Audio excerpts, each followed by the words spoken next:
Welcome to the Lean Blog Podcast. Visit our website at www.leanblog.org. Now, here's your host, Mark Graben. Hi, welcome to episode 160 of the podcast for January 4th, 2013. This is Mark Graben, back with a new episode and a number of new episodes here in January after taking a few months off at the end of 2012. So I'm very excited about that. We've got some great stuff coming up. But my guest today is Dr. Joe Guarisco. He is the chairman of the Department of Emergency Medicine and System Chief of Emergency Services for the Ochsner Health System in Louisiana. Dr. Guarisco is a keynote speaker at the upcoming Society for Health Systems Conference, which I'll be attending as I normally do. It's a great event. And we're both participating at the American Academy of Emergency Physicians Annual Scientific Assembly in February, where I'll be co-presenting with my Healthcare Kaizen co-author Joe Schwartz. So you can find links to these and other events at the post for this episode at leanblog.org/160. So in this episode, Dr. Guarisco and I are talking about his process improvement efforts at Ochsner and how that was made, in large part necessary by Hurricane Katrina and its aftermath, where demand tripled in their emergency department in the short term and doubled in the long term. We're going to chat about things like standardized work and variation reduction, how that fits in with the practice of medicine, and improving ED patient flow. Well, I want to thank and welcome our guest today, Dr. Joe Guarisco. Thanks for joining us. Thanks, Mark. I've been looking forward to this conversation for quite some time. I appreciate your invitation. Well, sure, and excited to talk to you, and I'm glad we're going to be crossing paths. I'm going to get to hear you speak at a couple conferences in early 2013, so we're going to talk about that and your other work. So if you can start off, introduce yourself to the listeners, your current role, professional background, and kind of in particular, I'm always curious to find out how you got involved in lean and other process improvement approaches. Well, yeah, I have. I always look forward to answering that question because it's important to sort of put together a timeline as to how I got to where I am as a physician. So, I'm an emergency physician, and I practice at the Ochsner Health System in New Orleans, and my role is chair of emergency medicine, the academic chair of emergency medicine. But the larger role is system chair for emergency services. So I'm responsible for managing operationally 7 emergency departments in our system. So it's a pretty big role. But it's interesting as to how I got here. I think about this movie, Accidental Tourist, and I always call myself the accidental doctor because my background is really math and engineering, and I sort of fell into med school sort of by accident. It's a longer story than that, but I completed the curriculum and became a physician, but was kind of lost for a number of years, and ended up at some point getting out of emergency medicine and going back. But it was in the mid '90s where I really found sort of my roots as technology developed and data became more available. I found ways of looking at how we ran emergency departments and improving it. So I actually become full circle. From engineering to start with, through med school, through a clinical career, and then the last 15 years is really back in engineering and re-engineering workflow. So it's full circle back to where I think really my biggest interests are. Yeah. Now, with your background in engineering, are you an industrial engineer or what? No, actually, a chemical engineer. And so, I think back, engineering back in the mid '70s, we were still using slide rules, and so I'm not sure any engineering degree back in the mid '70s is applicable today. Younger listeners can Google slide rule. Yes.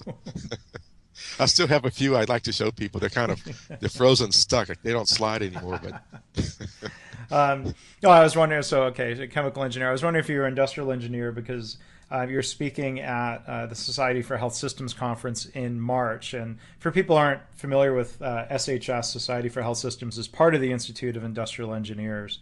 So I'm glad that conference is inclusive not only to doctors but to chemical engineers. Can you talk a little bit about your keynote talk at the conference? What are some of the main themes that you'll be touching on? Yeah, well, I hope to energize SHS because there's a sense of urgency to fix healthcare. I mean, it's essentially bankrupt, and it's bankrupt because we've priced ourselves out of business, and sometimes I think we price ourselves out of good service, and now we're approaching pricing ourselves out of quality.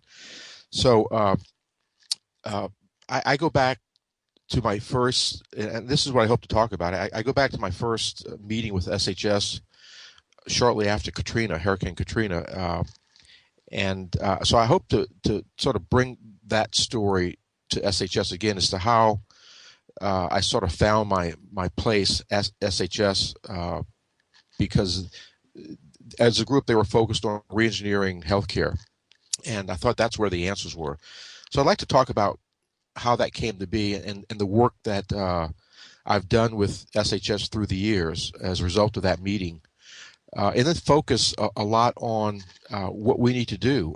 I think there's a incredible need to rapidly change the way we perform in medicine, and I think the answers are in engineering. It's the answers are within the group of people that are focused on this process. So I'd like to inspire them that they're keys to our success. I've thought that way since 2007, right after Katrina, that the answers to a lot of our problems were not in finding the latest new drug to treat a certain disease, but in finding game-changing ways to redo the work that we do. And so I'd like to sort of energize the group and give them some insight into where they should focus and inspire them to really care about what they do, because I think that's where we're going to save healthcare is through societies like SHS. And I'm curious to follow up. I mean, you mentioned Katrina. You were there at Ochsner at the time. I'm curious how much of the reengineering or improvement work that you've done was in response to challenges that you faced during Katrina, or was some of that done in advance to where it helped during Katrina? What was the timeline for you? Well, I think I do have to go back a little ways, and so I go back to my my 10 clinical years in emergency medicine. What I saw was really a sweatshop approach to managing workflow. And so in 1990, again, I quit emergency medicine and went to anesthesiology, and realized it was no better in the operating room. It was just as inefficient and wasteful as the emergency department. So when I came back to the ED, I made some requests. I said I wanted space, I wanted resources, and I wanted this thing called a computer. And I remember that day the CEO of the hospital said, what's a physician to do with a computer? I said, well, he didn't stay very long. Yeah. But so the work of process engineering started in the mid 90s for me, and we built a great department. In fact, it was extremely lean, extremely efficient. We had patient satisfaction above the 99th percentile quarter after quarter because we really delivered service to patients. And then Katrina hit, and that's sort of where things tie together. Katrina hit, and the demand for emergency services at our facility tripled in a matter of 30 days. So we went from being this very efficient ED to an ED that was had demand far outstripped what our space and resources could deliver. And so I was struggling with that. It basically destroyed my practice, destroyed our ED, almost destroyed our city. We all know that. So I remember one day I was looking at a brochure, and it was from SHS, and I looked at the topics, and it struck me immediately that these are the people who are actually doing the work that I need to be involved with. And so I went to that meeting. And again met some people I began working with over the years, So it was Katrina basically destabilized and created the burning platform for doing something different in our ED, something different that we were doing. We thought what we were doing was working. It did work, but it didn't work at a different level after Katrina. So it was that SHS meeting where we refocused on sort of looking at our processes and seeing how we're going to take care of twice as many people as we took care of just a few months before. And so that was a second look at what we were doing. But it started with Katrina. Katrina was the burning platform for change, and from there we did a lot of work. We developed some new workflows in the ED, and from there I went on to work with the American Hospital Association, and we deployed some of these processes into about 10 states in the United States, probably 150 hospitals. So a lot of work came out, but Katrina was a focal point where we went, from what we were doing in the past to having to do something totally different going into the future, and so we've been doing that ever since. Yeah. No, I mean, Katrina clearly was traumatic for many individuals and for the city as a whole. In that short term where we had triple the volume, clearly, I mean, there were a lot of people injured, but there were also a lot of hospitals that were completely knocked offline, right? Or what percentage of hospitals were offline, at least for a period? Right. We went from, Mark, from 19 hospitals down to about 12. And really, when you look at it, there are probably 3 or 4 large centers that were still functioning. And so for a month or so, the city was depopulated. But as people came back into the city, relief workers, construction workers, people from all over the world came back to rebuild the city. There was very little access to hospital health care other than one of our facilities, and so the demand just skyrocketed, and all of our performance metrics fell off the table. So we re-engineered what we did and developed some processes that we think are pretty neat, and we're still using those today. Right. So I'm curious to hear more about. You talked about doing something different. What were some of those things that were done differently? How did that impact? Things like waiting time and quality and cost. I mean, what were some of the major changes that you made in the emergency departments? Well, I think we put a bigger focus on demand management, specifically with regard to how you handle variation. And we all know that the demand, and it's true today, crowding in the emergency departments are one of the biggest problems we face. And so we were seeing that for the first time, and we had to look at the problem. How do you manage demand that far outstrips your fixed capacity, and how do you manage variation of demand? So that was our focus, was figuring that out. And so we had to look at leaning out some processes, reducing variation, understanding queuing theory, and sort of mathematically trying to solve this problem. And in the end, we realized that it's no different than what AT&T might do at a call center, or it might be no different than a manufacturer. So we looked at industries outside of healthcare and says, how do other industries manage random demand with high variance? That's really the solution. So those are the sort of mathematical. I think the solutions are really mathematical. Those are the problems we looked at, the word problems, and we think we solved them through traditional approaches that other industries use. And so does that include things like, I mean, was there a matter of using software or simulation or other analysis to figure out things like staffing patterns or the number of rooms that are open, things like that? Yeah, we did. So everything goes back to post Katrina SHS. So at SHS, I met some very interesting individuals from the Ochsner Health System. Kevin Roche and specifically Mary Ellen Bucko. And Kevin's the head of the math department at Arizona State, and Mary Ellen's the head of management engineering at Banner. And they were working on the problem at the same time as I was working on it. And so in that collaboration, tools were developed to sort of manage demand and its variation, and basically simulate what resources need to be in place in terms of space and people to solve that word problem. And so we did use some tools. It wasn't high level simulation, but it was a tool set that helped us predict demand and the resources needed to address that. And it basically tried to address the error, the failure that most, I think, operations-minded people in healthcare make is managing their work to some average demand. And so we all know that doesn't work.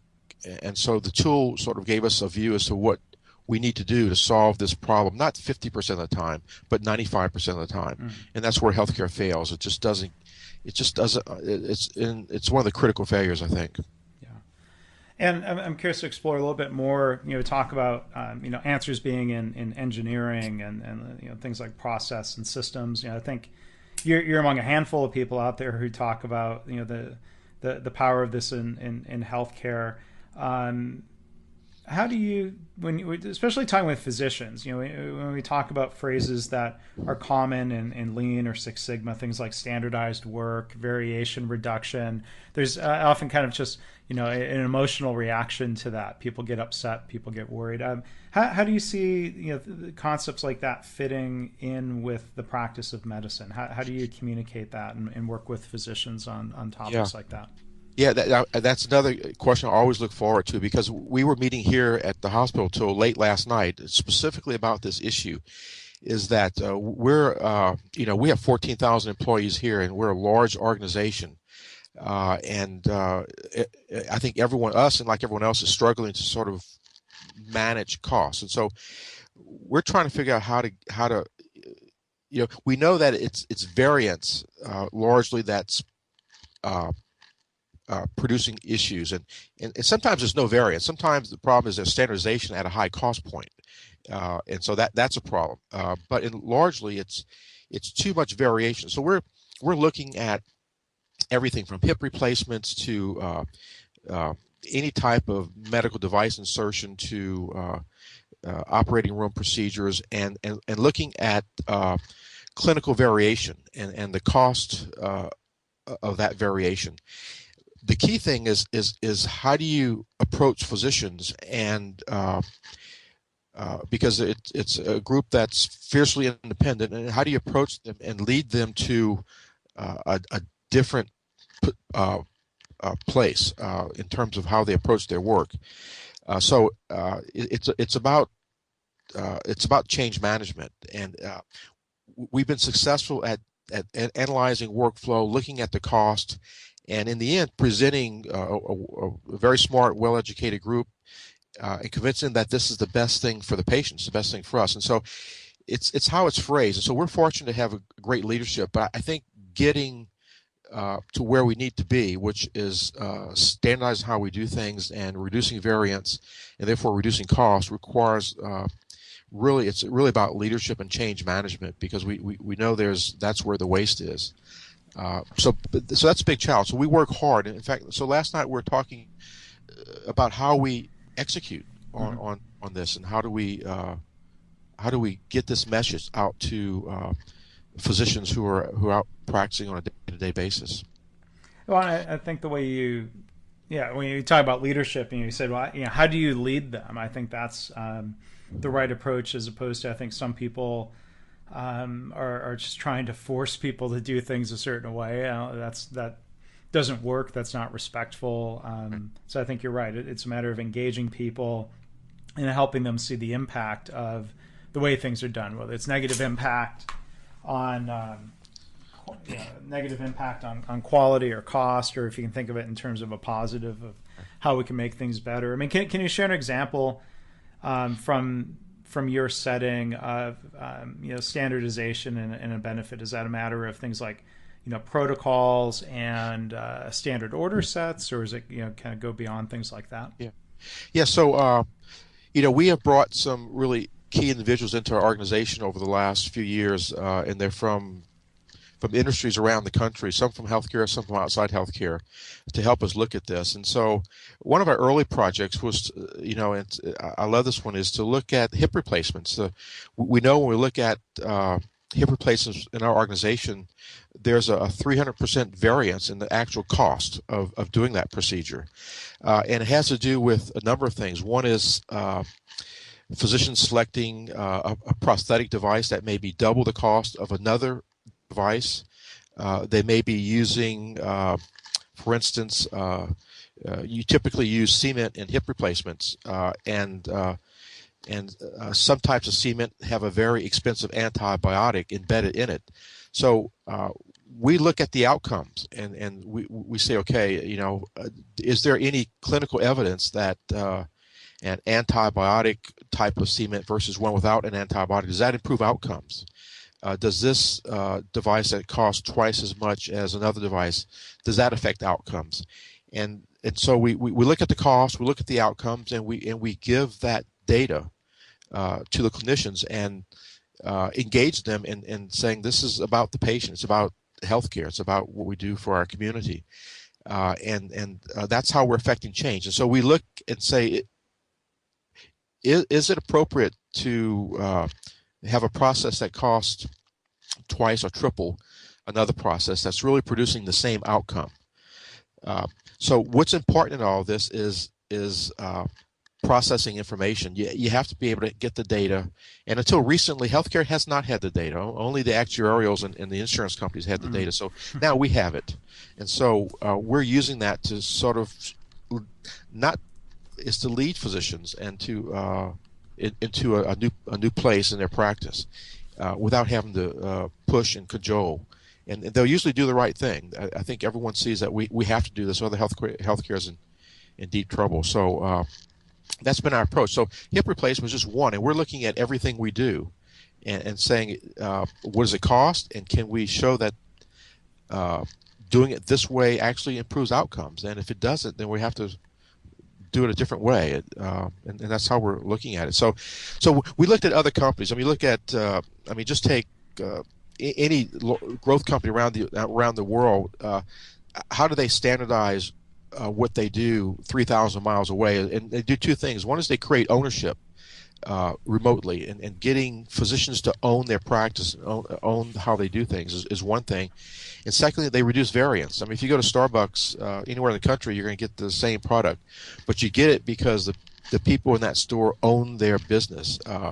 So figuring out how large companies create ownership and reduce variance across the globe is how healthcare needs to approach how we franchise out best practice. Mm-hmm. And I mean, it sounds like what you're talking about in terms of standardizing processes. It's done with a purpose, and I think sometimes people get hung up on it. So standardization is a good thing, but I guess if you look at the results, it would be a good thing unless it's not, right? Right.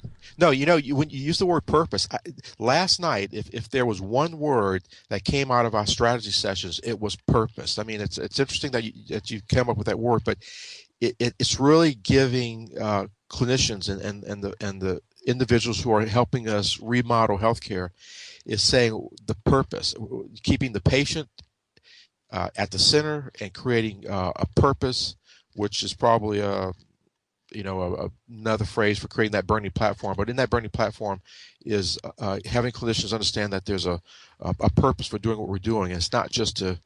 The purpose is pointing at the patient in the center and not trying to be draconian in how we manage healthcare, but to create a purpose for them. And they usually get that. I think. But it takes organizations like ours. I think we're a group practice, and so we're very much into looking at things as a group. I think it's going to be harder in community settings outside of large practices. So I think most of this work and most of the success will be in large group practices like Oschner, like Mayo, like Cleveland. And I could go on, Banner is another one. But that critical mass of thinking is there now. And I think that's where the early success will be. Okay. And one of the last things to touch on before we wrap up, let's talk about some other events you're going to be involved in. You and I are both speaking at the Scientific Assembly for the American Academy of Emergency Medicine in February in Las Vegas. I'll be co-presenting with Joe Schwartz, my co-author from Healthcare Kaizen, and you're going to be giving a talk. So I'm curious, to hear about tell the listeners about the type of topics that are covered in an event that's for physicians, emergency medicine physicians. How do the types of topics are focused on operations? How much is that a part of the general discussion? So, Mark, I appreciate that question. I think it is important to recognize some upcoming events that people might be interested in. The first one is the AAEM, American Academy of Emergency Medicine Scientific Assembly in Las Vegas, February 9th through the 13th. And it's a great meeting. It constitutes emergency physicians. It's a specialty society. But we have, through the Operations Management Committee of AEM, we have set up a pre-conference workshop February 9th and 10th. And this is the workshop at which you will be speaking along with Joe Schwartz. And it's a 2-day event featuring topics related to lean processing, re-engineering workflow in the emergency departments. Again, it's an operations-oriented focus, and it's a great, it's an incredible opportunity. There is incredible talent speaking at that meeting. We have Pio Bocelli from Stony Brook, New York. We have Tom Scaletta from Chicago, Krista Flitch from Penn State, Jody Crane from IHI.